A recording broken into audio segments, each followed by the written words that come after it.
Kembali bersama kami di Sapa Indonesia Pagi, kita masih membicarakan beberapa bahan kebutuhan masyarakat yang naik dan berturut-turut naik. Dan kita masih bersama Mas Bima Yudhistira dari Selios dan juga Mas Tulus Abadi dari YLKI. Mas Bima, saya berangkat dari pertanyaan tadi. Seharusnya kan hal-hal seperti ini ada regulatornya, ada pengawasnya. Mengapa sampai kenaikan yang sebenarnya tidak terkait langsung di dalam negeri bisa dipergunakan oleh mungkin mereka yang produksi ataupun ya dari sisi distribusinya yang akhirnya mengambil keuntungan yang tidak seharusnya mereka ambil, dan ini akhirnya yang menanggung harus masyarakat. Tidakkah ini bisa diawasi gitu, Mas Bima? Jelas sangat bisa diawasi ya. Pertama, mereka kan izinnya HGU ke pemerintah. Itu lahannya sawit kan lahan pemerintah sebenarnya. Tapi diberikan hak guna kepada dunia usaha untuk dikelola. Artinya pemerintah harus punya kendali karena itu adalah lahan pemerintah yang disewakan. Jadi pertama diurut dulu dari mulai produsennya, bagaimana perkembangan biaya pokok produksinya, apakah benar ada kenaikan atau tidak. Kemudian bagaimana kemudian integrasi antara perusahaan minyak goreng dengan perkebunan. Tidak semua memang punya integrasi, ada yang berdiri independen. Tapi sebagian besar pemain yang dominan adalah pemain yang terintegrasi. Jadi dari hulu sampai ke distributor akhir, ke level konsumen. Artinya mereka yang mengetahui perkembangan dari perkelapa sawitan, khususnya produk turunan minyak goreng. Itu yang harus dilihat. Kemudian dari rantai distribusinya sendiri. Nah ini pemain kartel banyak bermain di sini juga. Jadi dari rantai distribusi itu ada 3 sampai dengan 7 pedagang, distributor sampai ke level konsumen. Di masing-masing tentunya mengambil margin. Kalau marginnya wajar itu nggak ada masalah. Tapi ada yang memanfaatkan situasi melakukan penimbunan misalnya. Sehingga harga bergerak liar di masyarakat. Ya, dan akhirnya kalau membeli minyak goreng kan seperti membeli barang yang ilegal gitu, karena harus tanya dulu di gudang ada stok atau tidak dan lain-lain. Itu karena rantai distribusinya tidak diawasi. Dan juga Bulog di mana? Bulog maupun BUMN di bagian pertanian juga tidak memainkan peran dalam hal ini. Sehingga mereka melepas begitu saja kepada para pemain-pemain besar. Nah ini apakah disebut kartel? Kalau ditemukan nanti di KPPU mereka melakukan price setting ataupun kesepakatan harga bersama, naiknya berbarengan misalnya, maka bisa disebut kartel. Kalau tidak ini oligopoli, tapi apapun itu struktur pasar ini harus dirubah. Karena ini adalah struktur pasar yang sangat tidak sehat. Nah begitu juga dengan berbagai komoditas lainnya, daging sapi, kita tahu lah pemain-pemain impornya. Ya kan nggak perlu ternak sapi. Sekarang kalau disuruh memilih menjadi peternak sapi atau menjadi importir, tentunya akan memilih menjadi importir sapi. Jauh lebih mudah ya. Makan. Ya nggak perlu kemudian ini tinggal mendapatkan margin. Nah yang harus diatur adalah margin keuntungan tadi. Karena kalau margin keuntungannya tidak diatur, ini akan menjadi sangat liar. Dan itu akhirnya membuat orang menjadi malas untuk beternak, bertani, lebih banyak untuk menjadi importir, lebih simpel. Tinggal mengajukan izin rekomendasi, dapat izin, kemudian melakukan impor. Nah ini yang perlu dikelola, artinya tata niaga. Kalau tata niaga tidak dikuasai oleh Bulog dalam hal ini, dibiarkan sebagian ke pasar, tapi pasarnya juga tidak terregulasi dan diawasi dengan baik. Regulasi sudah banyak, tapi tidak diawasi dengan baik, maka percuma juga. Pemerintah nggak bisa bilang apa-apa, HET akan selalu dilanggar. Harga eceran tertinggi selalu tidak akan bisa dilaksanakan di lapangan. Ya, nah tadi beberapa titik yang Anda sebutkan pada saat distribusi, kalau kita bicara soal minyak goreng, ada titik distribusi yang akhirnya sering menjadi titik yang digunakan untuk bermain harga. Untuk importir daging, mengapa tidak lebih dikontrol lagi mengenai keuntungan berapa yang mereka dapat? Ya pertanyaan masyarakat adalah mengapa tidak, terutama kalau regulasinya memang ada, kenapa tidak ada yang turun tangan di sini? Kenapa tidak ada yang menindak? Kenapa kita jarang melihat ada yang sampai disanksi atau bahkan sampai dihukum mereka yang bermain di area ini, padahal banyak sekali masyarakat yang terkena akibatnya, imbasnya. Apalagi kalau kita bicara soal apa yang dikatakan Mas Tulus tadi, bahkan ini berdampak jangka panjangnya adalah kekurangan gizi begitu masyarakatnya, tidak bisa memenuhi kebutuhan. Ya, ini kan permasalahan jadinya masalah ekonomi politik ya. Bagaimana keterkaitan antara kebijakan-kebijakan pemerintah dengan bagaimana pelaku usaha khususnya di sektor pangan ini melakukan aktivitasnya. Jadi kita nggak bisa memisahkan itu ya. Mereka juga bagian penting misalnya pada saat momen-momen tertentu, katakanlah pada saat pemilu. Atau mereka juga memiliki peran ya, kalau misalkan mereka mengancam, oke kalau gitu kita mogok impor gitu kan. Ini juga bisa mengancam juga harga semakin liar. Jadi bargaining power antara pemerintah dengan para importir ataupun pelaku usaha skala besar di bidang pertanian dan pangan Ini nggak berimbang. Harusnya pemerintah ini kan sebagai wasit, harusnya sebagai regulator yang dihargai seluruh pihak. Tapi dalam berbagai kasus akhirnya melepas tangan dan pemerintah cenderung hanya bilang bahwa ini adalah faktor eksternal, tidak bisa dikendalikan, harga akan naik bahkan setelah Lebaran harganya masih meningkat. Jadi ini salah satu bukti bahwa kita kembali lagi lah untuk menegakkan pengawasan dan pengaturan. Dari kasus yang terkecil, bagaimana misalnya kelanjutan dari kasus penimbunan. Penimbunan salah satu produsen minyak goreng, sekarang sanksinya apa? Kan itu nggak main-main, menimbun itu kan bisa dikenakan sampai 20 miliar lebih dendanya. Dan juga ada sanksi pidana kalau memang sengaja dan ada struktur atau instruksi melakukan penimbunan sampai di level bawah.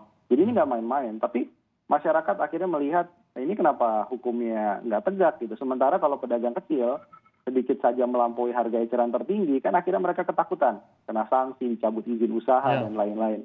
Akhirnya stok minyak gorengnya menjadi kosong. Jadi kita harus kembali lagi bahwa regulasi sudah ada, penegakan hukumnya yang kurang, saya kira dalam kasus masalah kartel pangan ini. Nah ini mungkin yang paling menyakitkan untuk masyarakat, Mas Tulus. Bagaimana kita mempercayakan bahwa masyarakat lebih tidak paham lagi bagaimana bisa mengendalikan atau lebih tidak punya kuasa lagi bagaimana mengendalikan agar bisa antisipasi harga kenaikan kedelai. Bagaimana mengendalikan atau mengantisipasi harga kenaikan daging. Apalagi menindak mereka yang bermain di sini. Memang masyarakat mempercayakan itu kepada pemerintah, tapi seperti kata Mas Bima tadi, ya kurang tegas ini penegakan hukumnya, dan ini mungkin yang lebih menyakiti lagi bagi masyarakat, Mas Tulus. Ya, saya kira yang terpenting dari persoalan ini kan khususnya soal yang di bawah kendali pemerintah yang harusnya lebih dominan adalah soal minyak goreng ya, karena minyak goreng kan barangnya di kita. Tetapi ironisnya kan kebijakan yang diambil pemerintah dengan menetapkan HET sekalipun, HET itu juga satu hal yang secara empirik sulit diimplementasikan. Mengapa? Karena barangnya tidak dikuasai oleh pemerintah, produksinya tidak dikuasai pemerintah, kemudian supply chain-nya juga tidak dikuasai pemerintah. Beda kalau itu misalnya beras yang dikuasai Bulog. Nah ini kan barangnya tidak dikuasai pemerintah, tetapi pemerintah mengatur dengan satu harga, otomatis akan sulit sekali dan bahkan ini sebenarnya anti persaingan juga.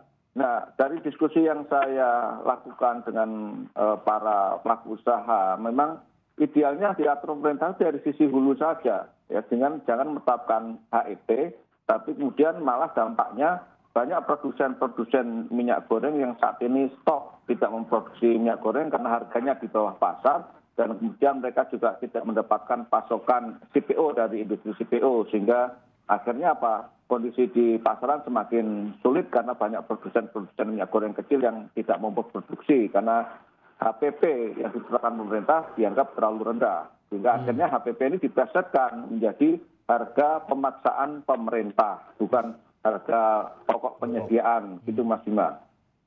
Oke, nah apa yang bisa dilakukan kalau begini? Khusus dari LKI kan tadi mengatakan bahwa ini sudah mau secara resmi juga untuk memprotes atau paling tidak meminta penindakan atas kenaikan-kenaikan ini. Apa yang bisa dilakukan oleh masyarakat menuntut agar pemerintah juga lebih serius lagi dalam menangani mereka yang bermain dan juga lebih antisipatif untuk menahan kenaikan seperti ini?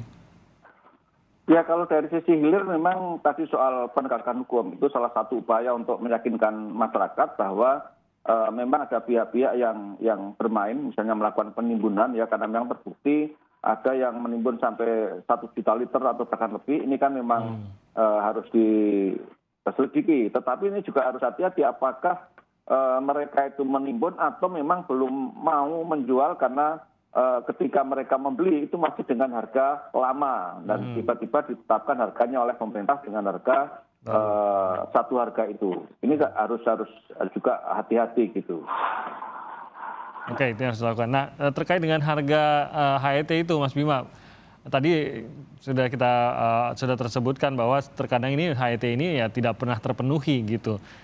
Seperti harga kedelai juga, akhirnya ya harga tempenya tidak bisa mengikuti harga yang ditetapkan ataupun disarankan begitu. Sama juga yang kita lihat kepada minyak goreng. Kalau begitu, apakah masih bisa menjadi pegangan? Adakah fungsi dari harga eceran tertinggi yang ditetapkan pemerintah ini? Ya, mungkin di sini saya agak beda pandangan sedikit nih dengan Pak Tulus soal HET. Nah, tadi kan Pak Tulus bilang kalau pemerintah nggak menguasai ya distribusi maupun produksinya sulit untuk menerapkan HET. Nah, kalau kita berkaca di tetangga sebelah Malaysia misalnya, Malaysia itu harga minyak gorengnya ada HET juga atau price ceiling ya, harga batas atas. Dan itu sanksi buat swasta karena minyak goreng di Malaysia juga dominan pemain swastanya. Tapi kalau soal HET pemerintah nggak main-main. Cabut izin usaha dan dendanya sangat mahal. Kalau sampai retail ya khususnya itu menjual di atas harga HET untuk minyak gorengnya. Artinya kan bisa banyak cara alternatif, entah penegakan hukumnya atau misalnya para pedagang distributor besar ya yang nggak patuh sama HET dan sengaja misalnya susah nih ditelusuri dari segi hukumnya, usut aja pajaknya. Itu jadi salah satu cara juga untuk yang kreatif untuk menekan mereka sehingga mematuhi pada HET. Jadi di beberapa negara meskipun pemain swastanya cukup dominan, tapi di situ ada kekuasaan dari pemerintah untuk diingatkan kembali gitu. Anda cari uang itu di republik ini, gitu. Anda cari uang di tanah ini, HGU-nya kita kasih. Jadi kalau tidak berpihak kepada kepentingan dalam hal ini adalah masyarakat banyak, maka HGU-nya bisa tidak diperpanjang, hak guna usaha untuk tahannya. Jadi itu yang dilakukan di negara lain ya, mereka betul-betul enforce sehingga HET itu bukan sekedar lip service, tapi HET-nya memang betul-betul diberlakukan karena dari hulu dan hilirnya dibenahi, tata niaganya silakan swasta bermain, tetapi harus mematuhi berbagai regulasi yang ada. Dan Jadi, itulah yang ini harus dilakukan. kombinasi antara kemauan ya ekonomi politik dengan kreativitas dari bagaimana bisa mempressure atau memberi tekanan kepada para produsen maupun pedagang untuk tetap mengikuti aturan sehingga mendapatkan harga yang memang benar-benar yaitu tadi keadilan harga bagi masyarakat gitu. Dan ini yang belum dilakukan di Indonesia menurut Anda, Mas Bima? Iya betul ya, saya kira banyak HET yang akhirnya usulannya adalah HET tolong direvisi ke atas. HET itu untuk melindungi konsumen, bukan untuk melindungi para pedagang. Jadi jangan dibalik. Ya bukan melindungi produsen, tapi untuk melindungi konsumen. Makanya ada harga eceran tertinggi. Ya obat-obatan ada HET. Tujuannya untuk melindungi konsumen sehingga harga tidak terlalu liar. Nah, jadi di berbagai komoditas ini belum berjalan dengan efektif. Bahkan tuntutannya adalah merevisi terus ke atas HET.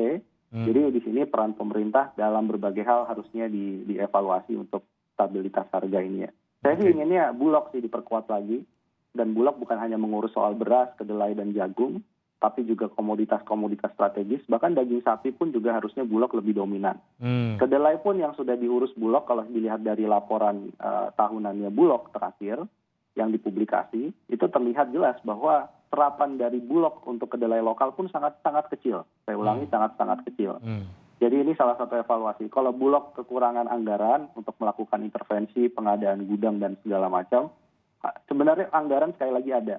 Kompensasi dari naiknya harga komoditas pemerintah mendapatkan 111 triliun rupiah selama 2022. Uang itu jangan dipakai untuk hal yang tidak relevan. Sekarang yang paling butuh adalah penanganan pandemi dan stabilitas harga pangan dan energi di masyarakat. Oke.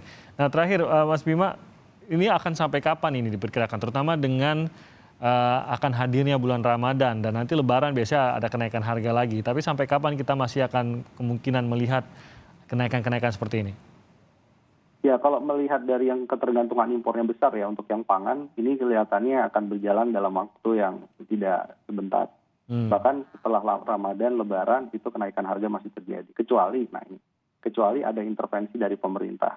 Kalau untuk spesifik harga komoditas energi, ini tergantung semuanya dari kesiapan pemerintah. Jadi pemerintah ini kan sempat bilang bahwa, itu urusan Pertamina, gitu. Jadi seolah-olah antara Pertamina dan pemerintah ini dua entitas yang berbeda, nggak bisa sama. Jadi karena pemegang saham mayoritasnya adalah pemerintah, maka intervensi untuk menahan kenaikan harga LPG, BBM subsidi, dan non-subsidi ada di tangan pemerintah. Ya kita harapkan dengan kemampuan fiskal yang semakin membaik ya saat ini, harapannya bisa ditahan sampai 2022, jangan lagi ada kenaikan harga BBM, LPG maupun tarif dasar listrik, dan sebagian bisa dilakukan dengan kompensasi yang jauh lebih besar kepada badan usaha kalau memang badan usahanya tidak sanggup untuk menahan. Karena itu fungsi dari BUMN, yaitu sesuai dengan pasal 33 ya, untuk lebih mesejahterakan masyarakat ya, untuk mengelola dengan baik, dan saat ini adalah tujuan dari BUMN itu untuk mengendalikan stabilitas harga ketika dibutuhkan oleh masyarakat dan negara.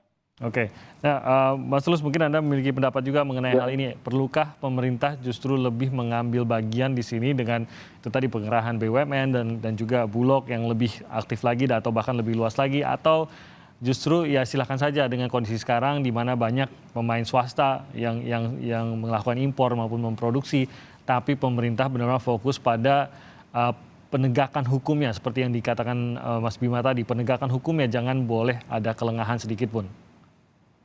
Ya, kalau soal komoditas pangan itu saya kira solusinya harus integrasi antara solusi hulu dan solusi hilir. Kalau hilir saya kira kan kita sudah banyak instrumen ya, ada Bulog, ada Badan Pangan dan juga ada Satgas Pangan. Tetapi ini semua kan tidak akan berdaya secara powerful kalau hulunya masih bermasalah. Misalnya apa hulunya ya?